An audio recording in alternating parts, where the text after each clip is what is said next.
네, 안녕하세요. 오늘은 우리 10강을 같이 한번 나가보고 11강은 영상 강의로 집에서 시청을 해보실 겁니다. 선생님이 수업을 하면서 이미 11강의 내용들은 다 이야기를 해놓은 부분이라서 선생님이 한 20분 정도로 간략하게 요약한 그 영상만 보고 오시면 될 것 같아요.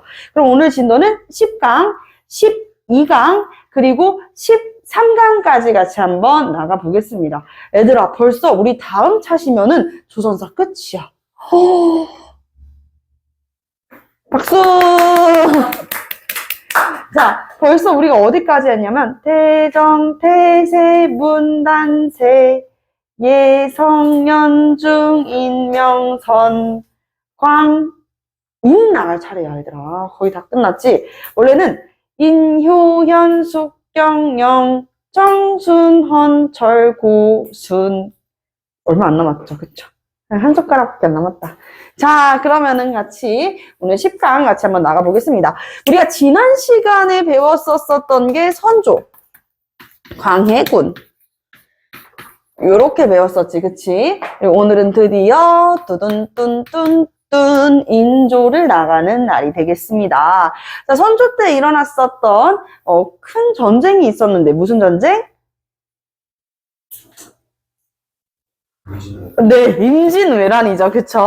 1592년에 일어났었던 임진왜란이 되겠습니다. 이 임진왜란은 몇 년 전쟁이라고 선생님이 이야기했었죠? 7년 전쟁이라고 말씀드렸었죠. 그쵸?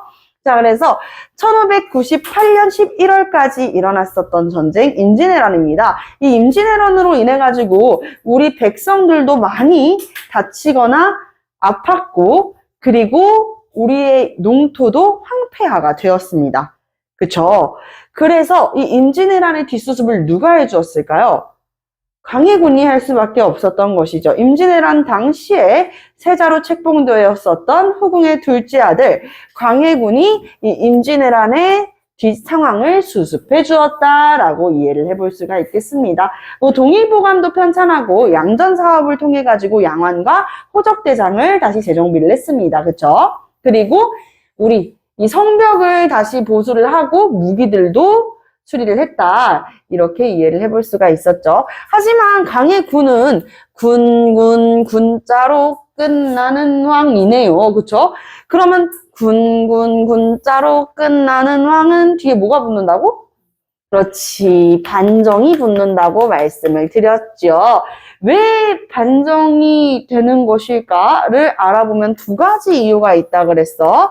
첫 번째는 선조 때 우리 살인 세력들이 사전오기 끝에 드디어 정계를 주도할 수 있게 되었었다 그랬잖아. 4번의 사화를 겪었었죠. 무오갑자 기임요일사 4번의 사화를 겪은 다음에 드디어 정계를 주도할 수 있게 되었는데 우리 살인이들이 하나의 이 사건으로 나눠지게 되어 이 척신정치를 척결할 것인가 아니면은 조금 소극적으로 이렇게 척결을 할 것인가를 놓고 이렇게 대립하게 되는데요. 바로 이조 전랑이라고 하는 벼슬직을 놓고 살인 세력이 이조 전랑이라고 하는 벼슬직을 놓고 붕당이 형성됩니다. 나눠지게 되었었어요. 자, 이조 전랑, 이조는 이조, 호조, 예조, 병조, 공조, 병조, 형조, 공조 등의 이 6가지의 부서를 육조라고 했었잖아, 얘들아. 근데 이 육조 중에서도 이조는 뭐 하는 곳이었죠? 그렇지, 안녕하세요. 이렇게 인사하는 게 아니라 어떻게 인사하는 거라 그랬었죠? 어떻게 인사하는 거? 그렇지. 능력 있는 관리를 등용하거나 관리하는 거. 그게 바로 이 인사부서에서 하는 것이었단 말이에요. 아시겠죠? 자, 그래서 이 인사부서에서 전랑이라고 하는 거. 이거는 벼슬직을 의미하는데, 벼슬직을 의미를 하는데, 이 벼슬직은 뭐 하는 사람이야?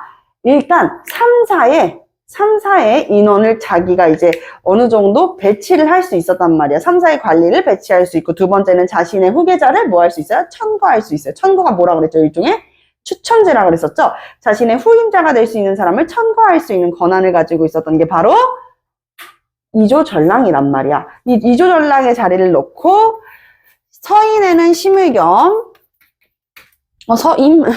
서인에는 심의겸, 그리고 동인에는 김효원으로 이렇게 나누어지게 된다라고 설명을 드렸어요. 여기까지 다들 기억나죠? 그쵸? 그러다가 이 선조 때 동인이 정여립 모반 사건 선생님이 이야기했었죠? 눈에 바람 들어가가지고 눈물이 핑! 정철이 어떻게 해요? 정여립과 관련된 이들은 모조리 다 죽여라. 왜 정여립이 이렇게 되는데 너 왜 울어? 김빙아 너 왜 울어? 해가지고 결국에는 김빙도 사사당하게 되었다라고 이야기했었잖아. 그래서 이 동인 세력들은 그 이후 이제 정철이 유배당하게 되면서 정철을 어떻게 할까 하면서 분파된단 말이야. 북인과 남인으로 나눠지게 됐었죠. 자, 여기에서 또 하나 기억을 해줘야 되는 건 서인은 누구의 학문을 계승했느냐도 굉장히 중요해. 자, 서인, 율곡 이이와 그리고 우계 성훈의 학문을 계승했었던 사람들과 동인은 태계 이황과 남명 조식의 제자들이 있었다라고 이야기를 했잖아요. 그러다가 남명 조식의 제자들이 북인이 되고 남인은 퇴계 이황. 이렇게 이해를 하면 되죠. 남명 조식 선생님은 양명학까지 수용을 하면서 더 넓은 시야로 성리학을 이해하려고 했었던 인물이에요. 그래서 너무 지식 위주인 이 성리학을 이제는 무엇이 더 중요하다? 실천이 더 중요하다라고 이야기했었던, 실천하는 선비가 되어야 한다라고 이야기했었던 게 바로 남명조식.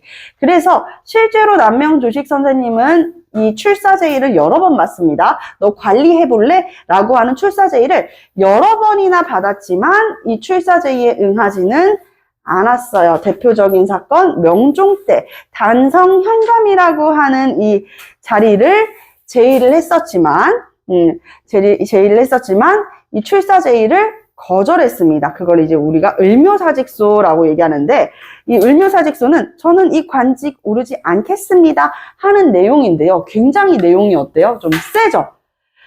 임금님께서는 저를 아십니까? 그거 하지 마세요. 네. 자, 임금님께서는 저를 아십니까? 라고 이야기를 해요. 그쵸? 임금님께서는 저를 아시나요? 저 모르시는데 왜 계속 출사 제의를 하십니까? 라고 이야기하면서 현재 나라의 국정, 조정의 상태를 이야기합니다. 대비께서는 나라일의 뜻이 있다고는 하나 구중궁궐의 과부에 불과하시고, 그리고 전하께서는 선대가 남긴 외로운 후사에 불과합니다. 야, 이렇게 센 워딩을 쓴단 말이지. 그때 이제 명종이 화가 머리 끝까지 나요.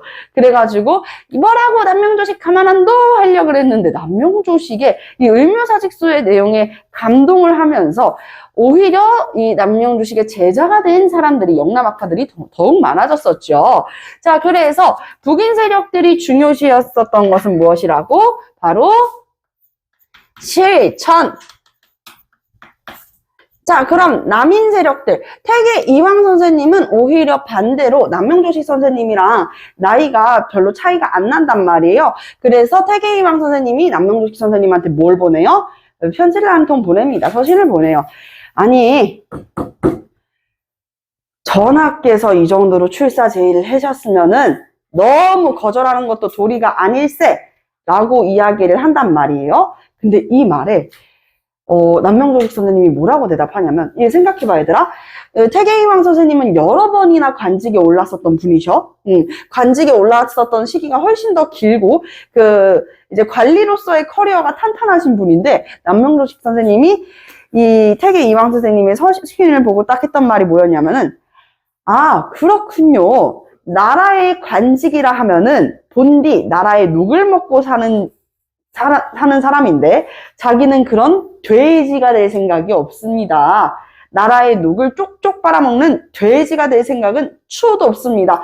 라고 이야기를 한 거야. 거기서 태계영 선생님이 깜짝 놀라서 이런 말을 한다고. 근데 나중에는 결국엔 뭐 잘 풀려요. 실제로 이 태계 이황 선생님이 먼저 세상을 떠나시는데 그때 이제 남명조기 선생님이 뭐라고 이야기를 했냐면 동쪽의 주자가 세상을 떠났다라고 이야기를 할 정도로 존경을 했었다고 합니다. 하지만 그만큼이나 자신의 뜻을 굽히지 않았었던 모습에 대해서는 굉장히 대단한 인물이라고 볼 수가 있겠죠. 태계 이황 선생님은 그래서 왕권, 신하는 왕권을 뒷받침해주는 존재 이렇게 이야기를 했었던 거고 서인 세력들은 정통성리학자들이 조금 많다 그랬죠. 그래서 신권 중심의 이야기를 했습니다. 정통성리학자들이 많았었다 이렇게 볼 수가 있어. 자, 그러면 광해군을 지지했었던 세력들은 누구였었지? 바로 북인이었었죠. 그쵸? 이 북인 세력들이 누구를 지지했다? 광해군을 지지했어. 나중에는 광해군 때 대북과 소북으로도 나눠지는데 이 선조가 51세에 재혼을 하죠. 재혼을 하게 되는 그 아내가 이제 임목왕후, 임목대비였었는데 이 임목대비가 19살의 나이에 이 51세 선조랑 결혼을 하게 되죠. 그리고 아이를 갖게 되는데 아이가 심지어는 남자아이가 되는 것입니다. 잃어버리면은 후궁의 둘째 아들인 광해군의 자리가 위험해 라고 느낄 수가 있잖아. 그쵸? 그 북인들 사이에서도 아하 그렇다면은 이 왕비와 왕 사이에서 태어난 아들인 영창대군이 왕위에 올라야 되는 것 아닙니까? 라는 의견이 나왔었고 대북 세력들은 어디 그래도 광해군이십니다. 라고 하는 이 지지 세력이 갈려졌었던 거야. 그러니까 광해군도 이제 슬슬 어떻게 돼요? 불안한 마음이 들었었던 것이죠. 일단 임진을 한 이후 우리나라를 보면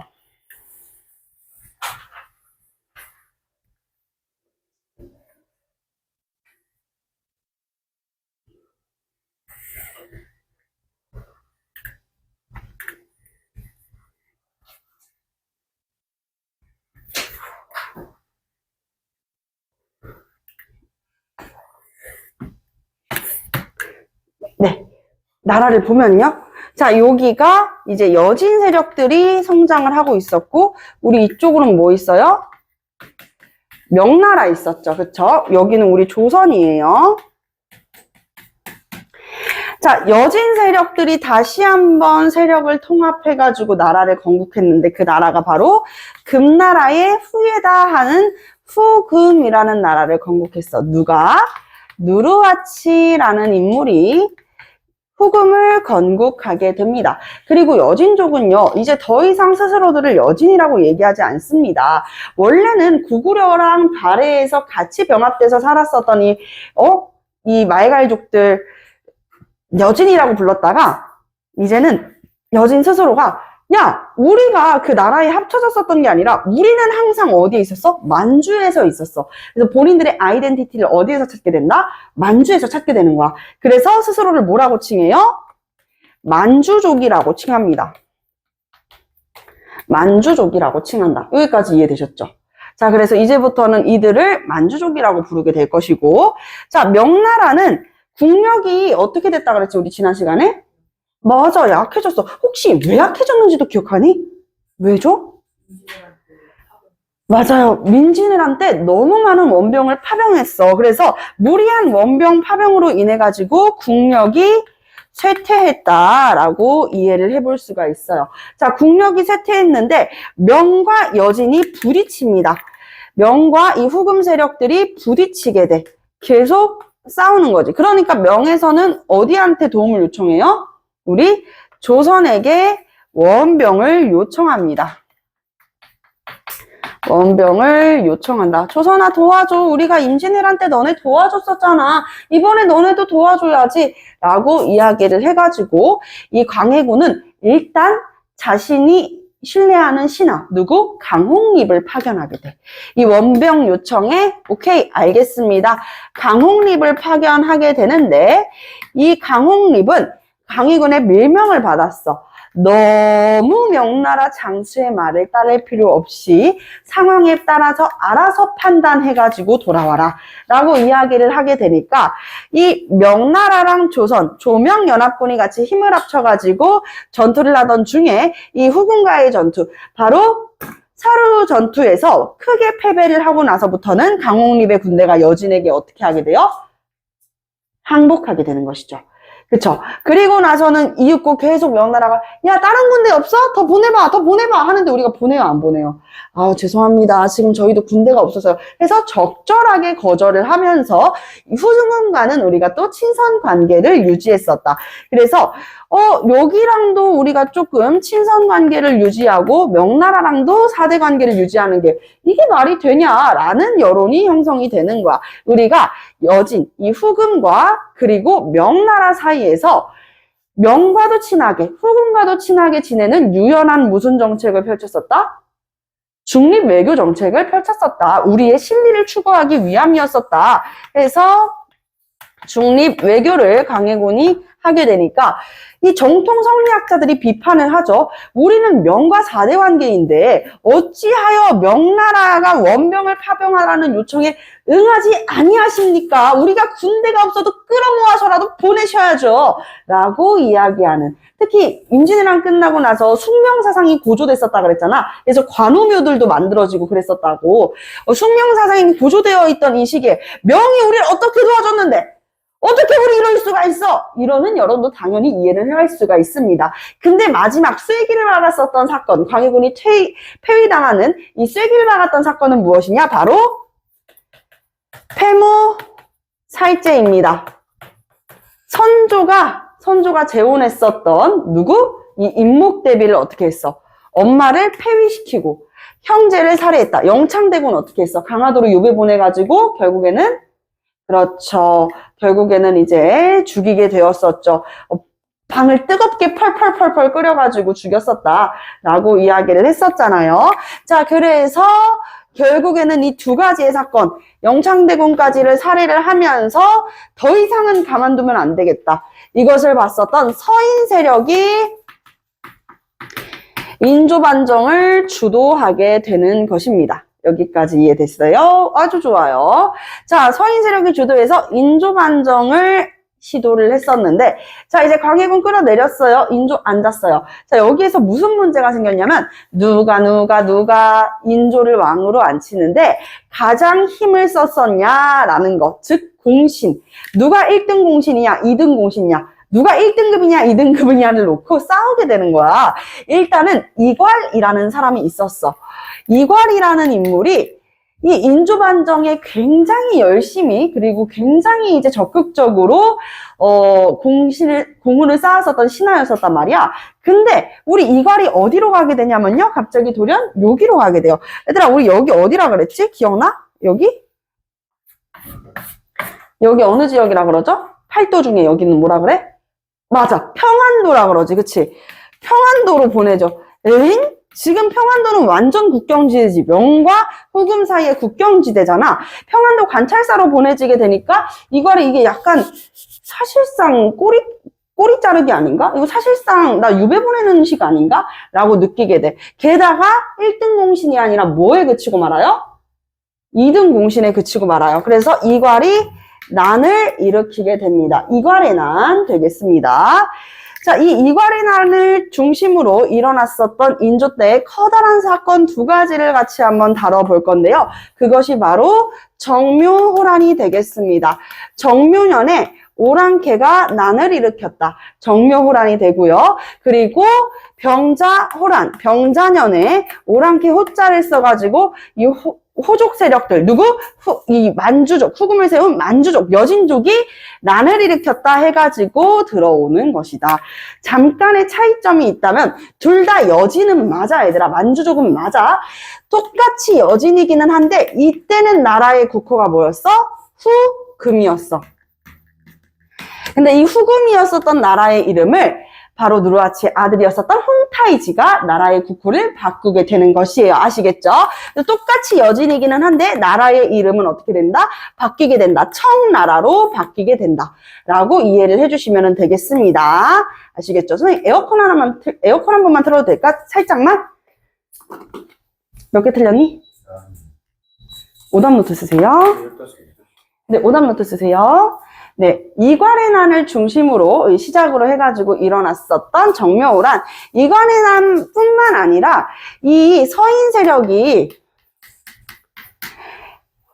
광해군 폐위시킨 다음에 시행했었던 정책은 뭐냐면, 우리 광해군은 여진, 이 후금이랑도 친하게 지내야 되고 명이랑도 친하게 지내면서 실리를 추구했던 건데 이게 마음에 안 들었던 거잖아, 서인 세력들은. 그래서 시행했었던 정책이 뭐야? 친명배금이야. 친명배금이다.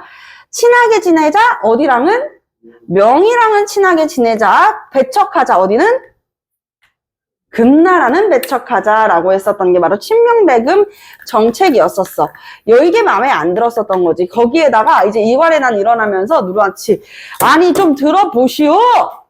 아니 광해군 폐위당한 거 아시죠? 왜 광해군 폐위당했는지 아십니까? 광해군이 이 후금이랑 친하게 지낸다는 이유로 폐위당했습니다. 조선이 이런 나라입니다. 결국에는 누르하치가 그래? 안 그래도 조선에 들어갈 한번 조선의 기강을 한번 싹 잡아주려고 그랬는데 광해군이 폐위당했단 말이지. 그럼 그것을 빌미 삼아 들어가면 되겠군. 그래서 이 광해군 폐위를 명목 삼아 가지고 광해군 폐위를 빌미로 조선에 침입하게 돼요. 그게 바로 정묘호란이 됩니다. 그래서 막 들어와. 이 여진족, 후금들의 군대가 싹 들어오는 거야. 그러니까 이제는 우리가 뭐 해야 돼? 우리 여진이면 위에서 들어오는 거야, 얘들아. 일본보다 아래에서 위로 올라가는 것보다 어쩌면 더 빠를 수도 있어. 그러니까 우리가 발 빠르게 도망을 가야 될 거 아니야? 그래서 지금 왕 누구예요? 인조죠. 인조께서 도망을 갑니다. 인조, 어디로 피난을 가냐? 바로 강화도로 피난을 갑니다. 강화도로 피난을 가게 되는 것입니다. 여기까지 이해되셨죠? 자, 강화도로 피난을 가는데, 강화도로 피난을 갔는데, 이제 후금이랑도 이야기를 해봐야 될 거 아니야, 얘들아. 대체 무슨 연유에서 이렇게 하십니까? 네? 아유, 뭔가 우리 화해를 좀 하죠? 이런 모습이 보입니다. 몇 개 들으셨나요? 오답 쓰세요. 아이고, 죄송합니다. 안녕. 자, 강화도로 이제 피난을 갔었고, 우리도 나름 이제 후금이랑 싸워보려고 하는 전투가 있었었는데요. 정봉수와 이립 등이 의병활동이 있었습니다. 의병활동. 즉, 무슨 뜻이냐? 우리 임진왜란 때만 의병활동이 있었던 건 아니었다는 뜻이에요. 정봉수는 용골산성에서, 그리고 이립은 우리 의주 있죠. 의주. 선조가 피난 갔었던 그 의주로 이제 의주에서 싸우게 되는 것입니다. 그래서 이런 의병활동들이 있었다라는 내용도 이해를 해주시면 되고요. 이윽고 결국에는 우리가 후금이랑 아니 후금아 우리 싸우지 말고 얘기를 좀 해보자 하게 되면서 후금은 일단 이야기를 하죠. 야, 너네 명이랑만 친하게 지내고 우리랑은 이렇게 계속 척지고 살 거야? 언제까지 그럴 거야? 이런 얘기가 나와. 그래서 후금은 야, 너네 명이랑 사이 좋지. 명이랑 사이 좋은 것처럼 우리랑 똑같이 지내. 라고 이야기를 하죠. 근데 우리는 명을 아버지의 나라처럼 섬기고 있는 4대 관계란 말이야. 그런데 명도 섬기고 후금도 섬겨? 이건 말이 안 되잖아. 그치?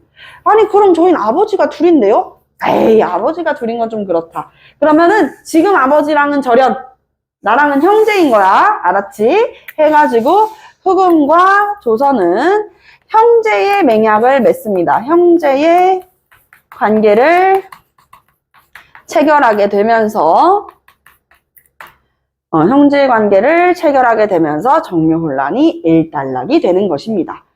오케이? 이해되셨죠? 자, 근데 여기에서 끝난 게 아니야. 바로 요게 문제야. 후금이었었다가 나라의 국호를 홍타이지라고 하는 청나라 태종이